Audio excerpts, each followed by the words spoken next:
What do you plant now in your containers, in your raised beds, and your vertical gardening platforms for fall? That's what we're going over today. Welcome to the Row by Row Gardening Show, the best dadgum gardening show on the internet, where we talk about gardening, a little bit of cooking, and growing your own food. Now sit back and enjoy. Hey, I'm Greg. I'm Sheila.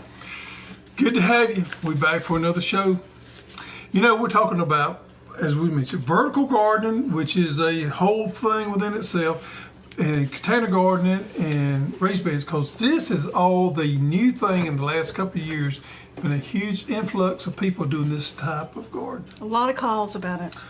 A lot of people, beginner gardeners, are coming into it using these small space gardeners, or people that don't have much room are getting into gardening using small space gardening, which is ideal and perfect because it allows a person to enter the gardening hobby without making a huge substantial investment or whatever. Need a lot of tools. Yeah, it allows them to come in and be able to grow a little something, which is cool. Don't you think so? I think it's cool. Yeah, I think so too. So that's what we're talking about today. Also, at the end of the show, Hossinator contest winner is up, and we're gonna talk about that now. So you got to stay to the end because the Hossinator. I don't even know who it is. Well, I do.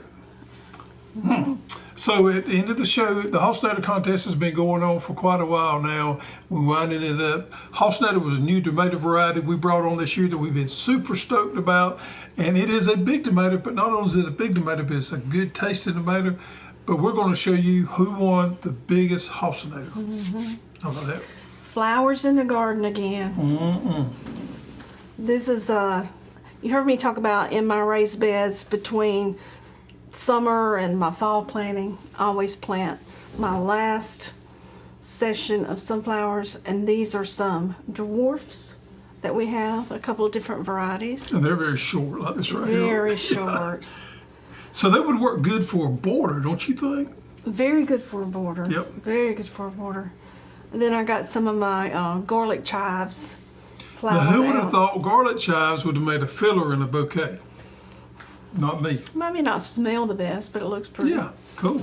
Cool. It's got to always have those flowers to keep the ladies happy. Happy. And it does brighten up everybody's day just a little bit. So in the garden right now, we are starting our fall gardening, but we're still getting a little bit of the benefits off of our summer garden. And you know, you and I won't say you and I, we have a tendency to go all in on something when we do something. We just get caught up in it. It's like the microgreen things. We just go full force in microgreens. I thought it was just you, but I think I have you've rubbed off on me. Yeah, so what we've been gathering our Jimmy Red corn for the last 3 weeks. And man, we have been cooking some Jimmy Red corn every which way. I'm fixing to make a mess here. You see the Jimmy Red corn here. Just let it fall. I'm gonna get both of them. Oh, I savaged that one. I was about to make a nightmare there. Jimmy Red corn, you know, this would be good ornamental corn if somebody wanted ornamental corn. But look how pretty it is. We've been harvesting, we've been shelling. That kind of was the idea up there, was the little ornamental corn. There was some empty, you see up there? I should have went for that. This right here, we have been harvesting, we've been shelling, and we have been cooking, and we have been eating almost every meal. We've just been figuring out how we can eat it. You know what we got today? I do. What do we have? One of my favorite things. So we have took our Jimmy Red corn, and we got some videos coming out on this of how we shell it, how we preserve it, and how we grind it. Because grinding is kind of a thing most people don't know much about. But we're showing that within the next week or two on our YouTube channel. You'll see these videos coming out showing the process all the way through of how we make these grits right here. So when we grind it, we've been trying to look at how many different ways we could use our cornmeal and our grits. For example, just the other day, I think it was Sunday for lunch, I cooked salmon patties. I love salmon patties. They were really good. Using the Jimmy Red corn, we ground our own meal there. Now, shrimp and grits is a wonderful meal. If you've never had it, you don't know what you're missing out of. And even made out of the Jimmy Red grits has a little bit better taste to me. Some of our chives. Yep. You want some cheese? A little bit, yep. What about some bacon? Oh, yeah, got to have a little bacon on there. All right. So if you could zoom in on that right there, and if you'll notice these grits here have that red flake to them, that's the Jimmy red corn. Now the inside of the corn is white, just like all other corn, but you'll also see it looks a little deeper redder color the grits does overall, and it has those red specks in there. Now I will tell you, this is not the first time I have experienced this right here. And if you have never grown your own homegrown grits, you do not know what you're missing out on. The flavor there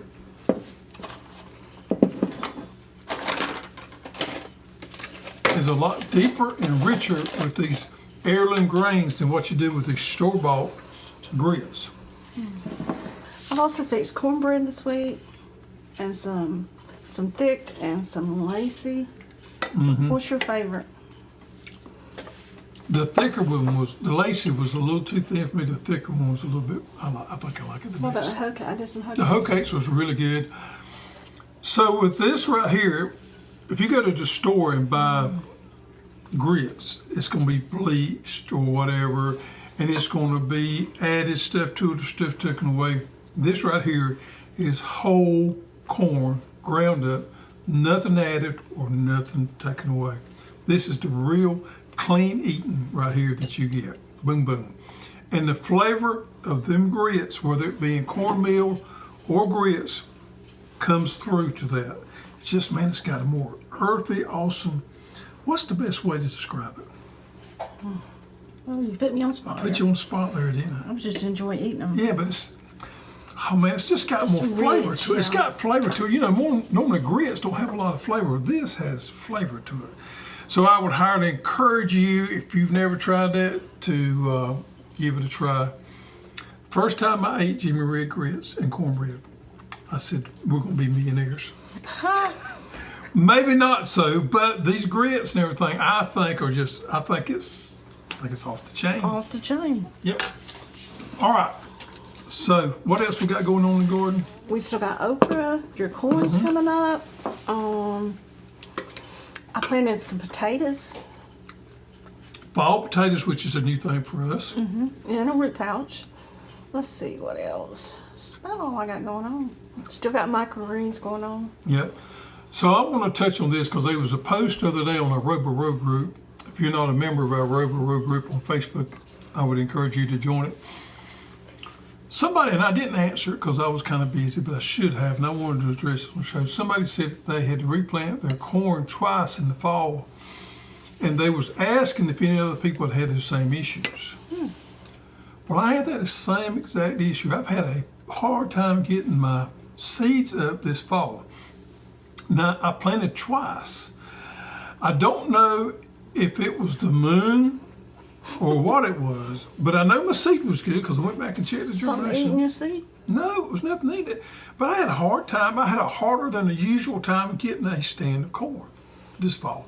Normally don't have that problem in the springtime. I normally don't have it in the fall. But it was kind of unusual that somebody mentioned the same thing. But I did have a hard time getting a stand of corn up. It's just a weird thing. I mean, they was planted the right depth. It was good corn seed. I had drip irrigation on them, so I watered them. I just couldn't get them up. I don't know what it was. Sometimes with gardening, you have those kind of things. Another thing I want to touch on is we were trying out a new type of zinnias. So the breeder sent me some of these seeds, and they were coated. They were good seeds. I know that for a fact. Excuse me. And I planted these zinnias out there as a test plot. I planted the whole 162 tray of them. They didn't come up, they didn't come up, they didn't come up. Finally, 3 or 4 in that whole tray come up. I said, man, I got an issue here. So I turned around and did another tray with same seeds, and I planted them, and in a day and a half they were up. The problem is we had a couple of days that was really overcast and didn't get very warm, and I was watering that first tray just like I would in the fall, in the end of the summer. I was watering them too much, and I kept them too wet, and the seeds rotted in the 162 tray. And it was nobody's problem but mine. sometimes you have to adjust your watering to the type of weather you had. It's hard to know if you're going to have a overcast day. But those seeds sit in that soil too wet, and they just rotted. So I too have failures is what I was trying to get across here. It's always a learning experience.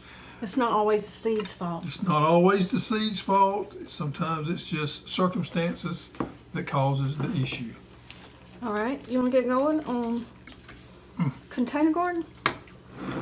Yep. I'll start off with containers. Okay. All right. So containers, I think about your patio, your back porch, your deck, but I use a lot of containers in my raised bed garden. I use the root pouches. I've got Not in your raised bed, but beside your raised yeah, bed. like a mixture complementing the raised bed garden. I grow most of my peppers in containers. I grew my potatoes. I grew a bunch of okra in containers. So it kind of complements. It's not just for your deck, is what Right. I'm saying, Right. or patio. So when you're looking at containers, the size of the container and the plant you're going to put in it is important to match up. If you're doing like a window box, something like beets, things with shallow roots work best. You wouldn't want to put a cauliflower or broccoli in a window box because No. you've got those long roots. So always look at your container, what you're going to plant, and kind of match up the root system there. You want to have good soil, as always. I got to pull off that minute. That's good stuff here. I could eat a 5-gallon bucket full of it. If you put crappy soil in the container, you're going to get a crappy plant. Now, these different type of containers out there, let's go over a few of those. We got the concrete type, which you've seen. They sell these on the side And of I the road. love, but once you put them, you better decide where you want to put them before you put them there. I hate it when she says, I need you to do something for me. I know I'm fixing to have to pick up a 200-pound pot of concrete and move it. It's not one of my favorite chores to do. We've had them. They do last for a while. They can be fairly expensive, but they are hard to move. If they get bumped over, they can crack and buzz. Right, and sometimes the cold weather, over time, they'll crack. The cheap plastic ones that you buy, I haven't bought any in over a year. pet peeve of mine, I hate the cheap plastic ones. They're cheaper. Normally, of all the, well, I'm not going to say of all, of most of the containers, plastic is the cheapest, Right. the plastic pots. Sun makes them break, crack. They are easy to move around, but they are easy to blow over as well. Terracotta. Probably my favorite. It is the most expensive. It is the most decorative. They do break easy if they get busted over, but they seem to hold up pretty well. Especially even the glazed ones hold up pretty Yeah, they tend to dry out a little bit quicker though. Right. I think because they're porous, kind of, they dry out a little quicker. good. And our root pouches that we just added about a year ago seem to be a very Yeah. good option there for container gardening because you can pack them up and put them away in the season. It's just like a bag. Plus, they drain well, and not only that, they have air transfer with the root system there that a lot of pots don't have. That seems to make a huge difference of the plants growing well. So, Take a little bit more watering. yep, And that's another thing. When you're looking where you're going to put these containers, you want to make sure you've got a water source close by, that it's not a lot of trouble to water it. right. And when you're selecting the plants, I talked about the roots, you also need to look at the sun. Kind of do a study of where You look you're- at the sun or take the sun into consideration. No, you look at the sun. To see where your shaded areas is during different times of the day, because you don't want to plant a plant that needs full sun up next to the side of your house that's going to be partially shaded. And a general rule, matching up your container with what you're growing is always go bigger than smaller. Example of that, if you think you need a 3-gallon, go with a 5-gallon. It just makes your life a lot easier there. The root pouches, if you hadn't checked them out, go to our website and check them out. And we're going to put up a screenshot right here of what root pouches look like. We've sold hundreds, if not that, we've sold thousands of these in the last year. It's a great, great option if you're new to container gardening, or even you're still into container gardening. It's a great option there that you can move around. They're light, economical, and they grow plants really, really well. Also, we have the container watering kit. Yes. which we can throw up a picture of that too, is ideal for those big containers. You know, if there's one, and this is something on raised beds, there's one thing that is a negative about container gardening is it dries out more so quicker than in-ground does. So you have to water more often. If you go out of town, you either got to get somebody to water for you, you got to have some kind of system set up to water, or you'll come back to some dead plants. Or hope it rains. Yeah. Yeah. Okay. You want to move on to raised beds? Yeah, let's move on to raised beds. My favorite, raised beds. And I will have to say, you're the raised bed gardener out of the bunch. I'm more of an in-ground. Although I've got some raised beds, but you're more prolific at it than I am. How have they done so far? Mine? Mm-hmm. They've done okay. I just the other day put an irrigation system in there, so that's going to help me a lot. Yeah. So again, raised beds, look at your location. Try to pick out a sunny spot.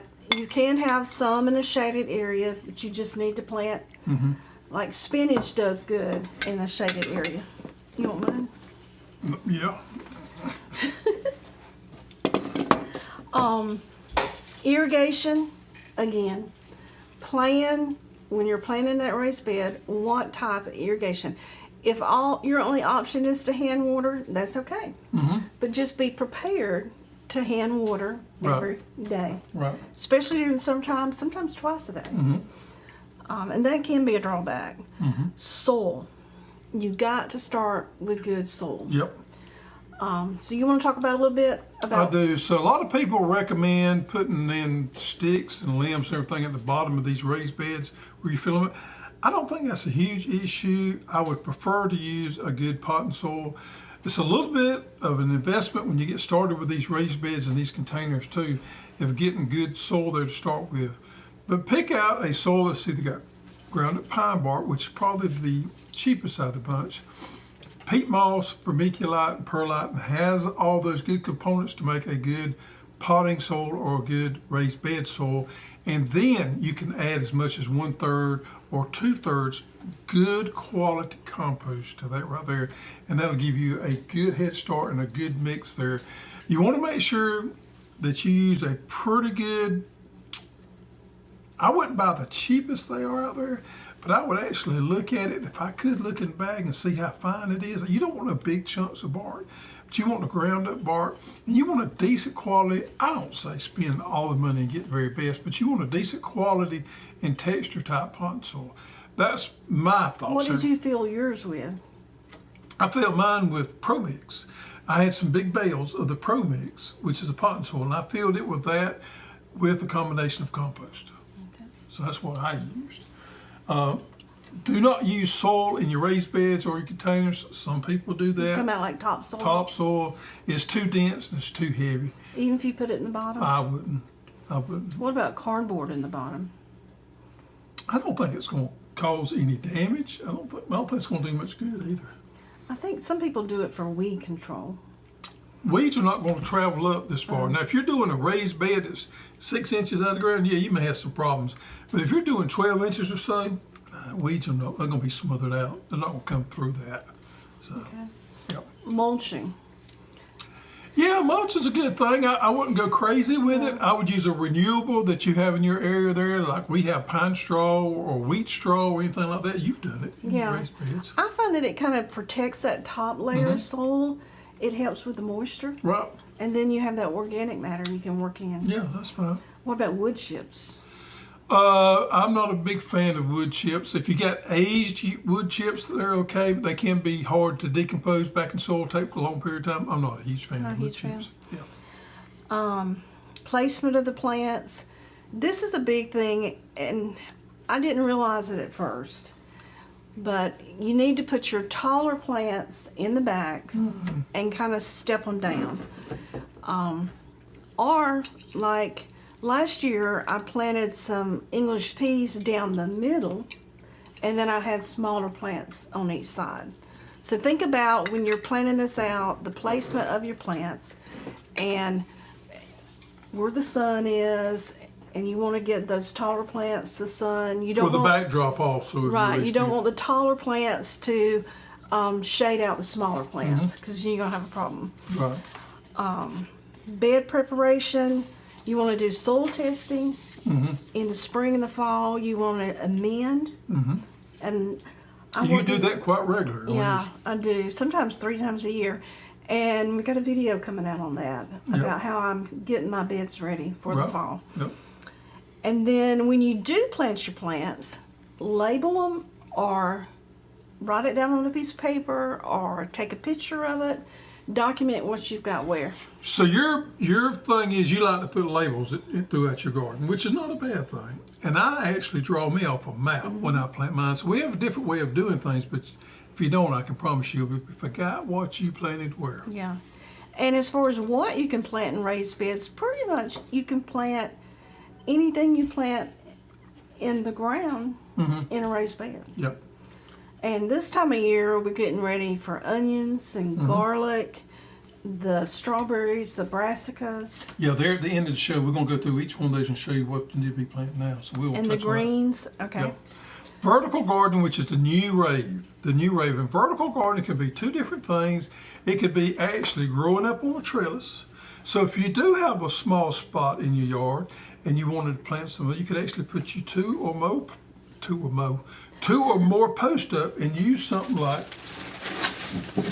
Hossinator netting right here, or any other kind of trellising, so that you could trellis up Or an arch. or anything. That is what's defined as vertical gardening. Fence panels. Cucumbers, pole beans, all those things you can grow on vertical farm.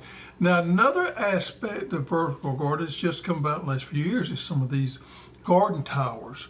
Green stalk is one that comes to mind, that are these manufactured things that grow up in these towers. That is vertical Right, and gardening they as have well. different size pockets. They have some with deep vertical roots, some that's shorter and wider. Right. They've got all kind of versions out there.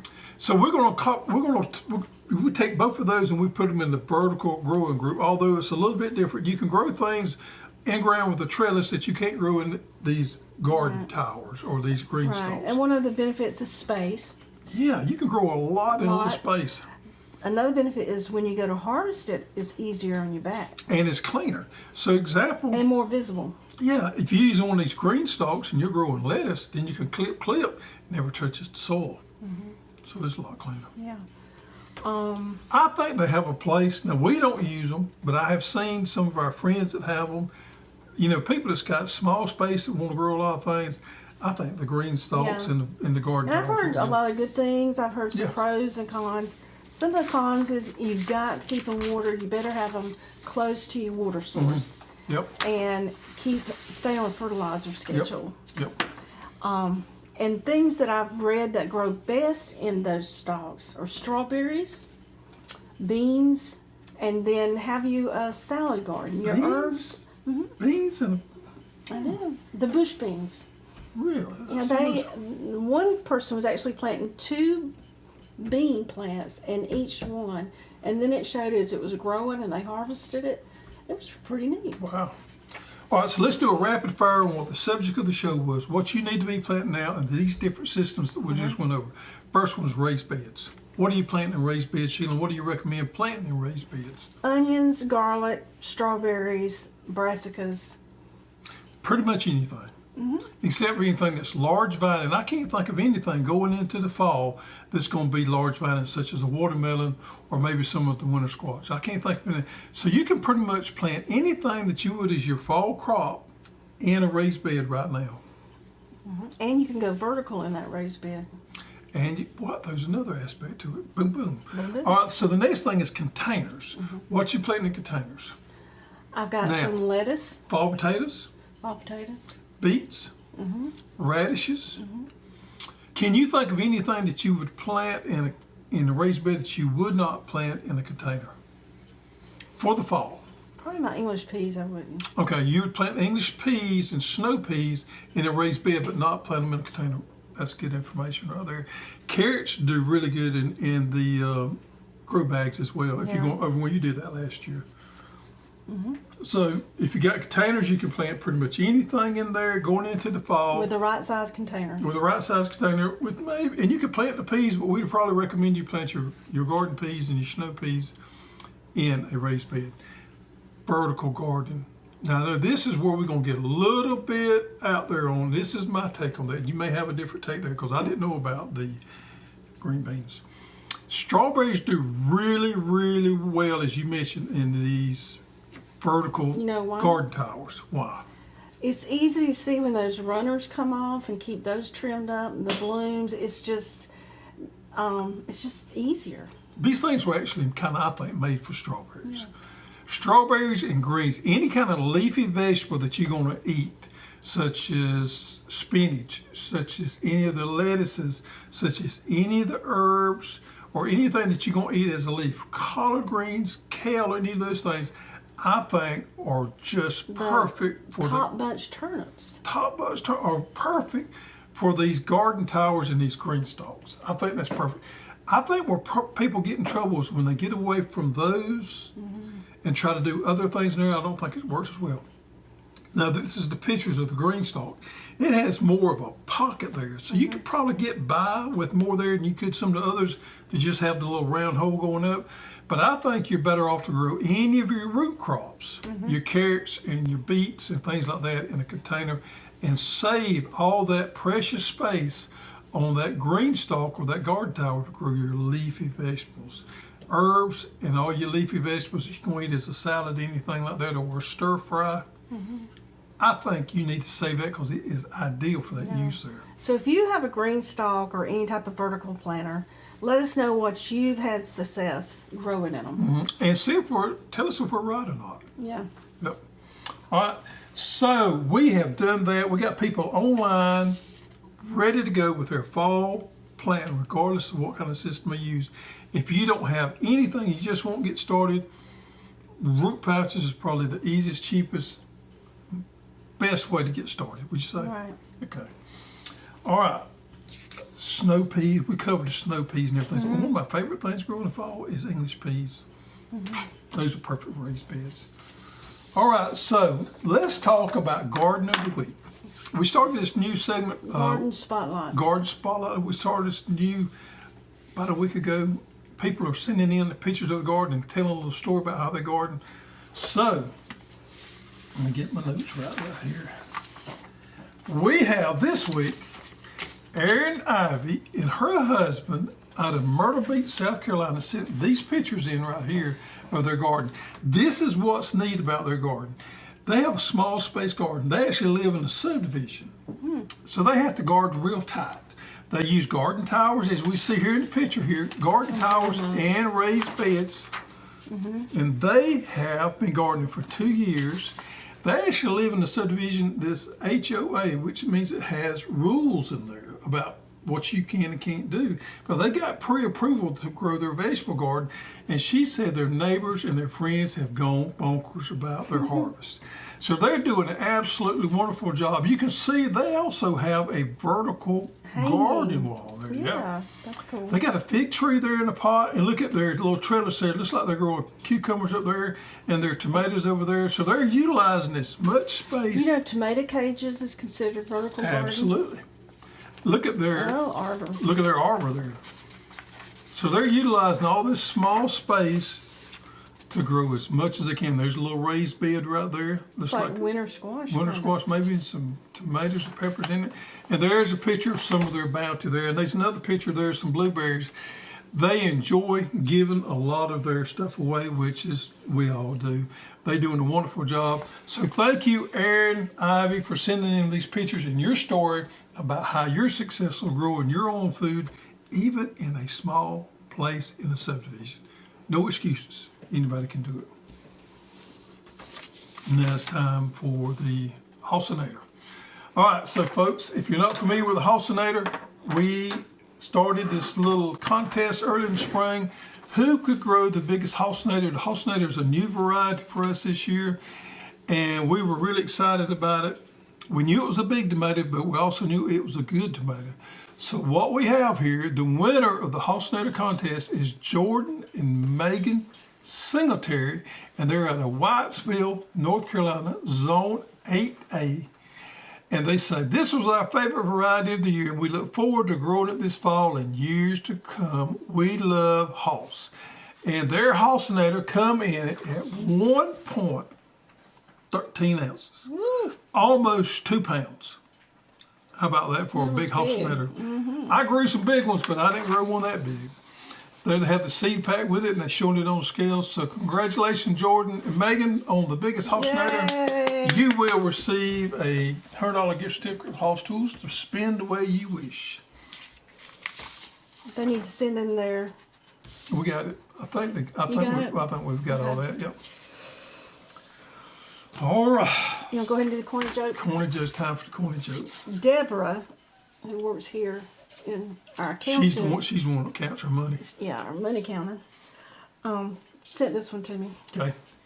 What do you get when you boil a funny bone? Is this a garden? Not kind of really. No. What do you get when you boil a funny bone? I have no idea. A laughing stock. I thought that was pretty good. That's kind of a cooking thing. I guess. Yeah. I've heard better. Thank you, Deborah, anyway. Well, how about you do it next week? Yeah, whatever. Yeah, I'll put you in charge. All right, and look here, folks, onions. Onions. So our Vidalia type or our Vidalia onions are pre-sale. So we are started pre-selling our Vidalia onions. These will ship in November. We'll start shipping them the 1st of November. The 3 varieties we have this year are all Vidalia type onions grown in Vidalia, Georgia, or the area there where Vidalia onions come from. Actually, in Glenville, which is a town next door. 3 varieties we have here, and you can buy each of these, or you can buy the bundle, which is all 50 free. starts per bundle. At least 50. At least 50. We guarantee you get 50 per bundle. We'll give you a little bit more than that. But Vidora, Sapelo, which is the 2 white type onions, and the Vidora and Sapelo, I believe, are both jumbo. So these are going to make some huge onions. We also have a red called Sofire. We actually sell the Sofire on our website as a seed. All 3 of those are great varieties that are Vidalia sweet onions. So get that order in today. We will sell out of those, so you want to order them ahead of time. And starting 1st of November, we'll get them out there to you, because that'll be time for you to plant these short day type onions. And we've got to do the old goat drawing. Yes, we do. So if you're not aware, there's an old goat. He's hid on the set here somewhere. It's a figurine. And if you find the old goat, send it in, put it in the comments. Where he is. And if we choose your name from a drawing, we'll send you a nice gift. How about that? How about that? All right. So the drawing for the old goat from last week's show goes to Robert Christensen. How about that? Robert, send us in your address to hosstools.com, and we'll get you a coveted Hoss prize out in the mail. As of right now, we have a few garlic left. A little bit of garlic, yes, not a lot. Very few. Yep. That'll be starting shipped out. Oh man, Sheila, we probably gonna start shipping them out before long. Man, I can't After remember. Labor Day? Yeah, probably it's gonna be in sometime September. Yeah. Okay. We got elephant garlic and we got German white. We don't have a whole lot of German white left. We got a little bit left. So get those orders in. Strawberries. Strawberries. Everybody loves strawberries. We got a few strawberries left, so get on site, order those.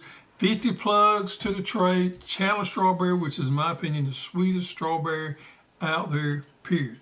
So order your strawberries for your fall planting, and we'll start shipping those out in October. All right, folks. You think that's a wrap? I think so. That's a wrap. Yep. Thank you for joining us. Now it's time for you to get off that couch and get outside and get dirty.